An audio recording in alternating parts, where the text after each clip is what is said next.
మళ్ళీ సుప్రభాతం తీసేసి వెళ్ళిపోదాం పిండి. నీతోనొస్తే నీ రమ్య అని అనుకో పిండి. నీ పెద్ద కూతురు రమ్య గురించి బాధపడకు.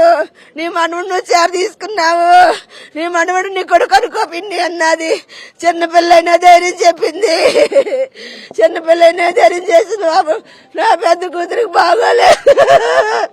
నా పెద్ద కూతురు గురించి నాకు ధైర్యం చెప్పింది. అదే లోకానికి వదిలి వెళ్ళిపోయింది. తోగులాట్లోని మేము 100 మంది తర్వాత ఉన్నాం బాబు.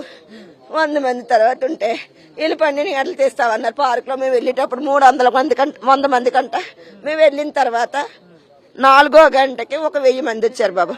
తర్వాత అలాగే అనౌన్స్మెంట్ చేస్తుంటే వచ్చేసారు. గోళ్ళకి ఎంతని వచ్చేసారు. అయితే వచ్చేస్తే నేను అన్నాను, బాబు గోళ్ళకి తోసుకోకండి అమ్మా. ఎందుకు తోసుకోవడం అంటే, లేదండి ఎవరో దూరం అన్నారు. ఈ పోలీసు వాళ్ళు 6 అయ్యింది, 7:20 అయింది బాబు, 7:30. వీళ్ళందరూ గోళ్ళాడుతున్నారు.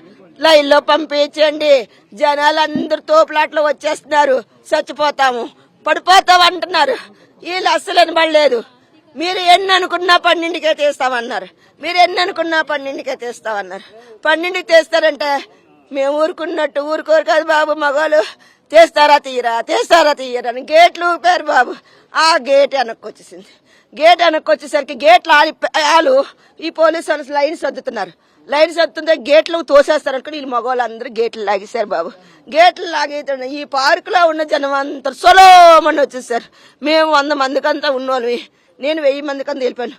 నేను చేపట్టుకు లావణ్య రామ్మంటే, పిన్ని నేను వస్తాను నీకేం బెంగలేదు, మేమందరం వస్తాను, నువ్వు నడు నీకు ఒంట్లో బాగాలేదు, నువ్వు ఉపవాసం 2 రోజులు పెట్టి నువ్వు నడిపిన్ అన్నది. అమ్మ వచ్చి అంటే నేను వస్తాను అన్నది. వస్తున్నారనుకున్నాను. నేను వెళ్తూ ఫోన్ చేస్తుంటే నా లైన్లో అమ్మ ఫోన్ చేయకన్నారు.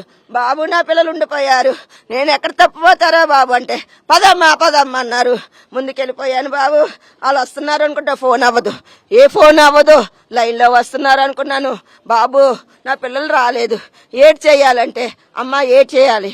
ఈలాగా గొల్లైపోయింది. అమ్మ ఆడపిల్ల చచ్చిపోయిందట, ఆడమ్మాయి చచ్చిపోయింది.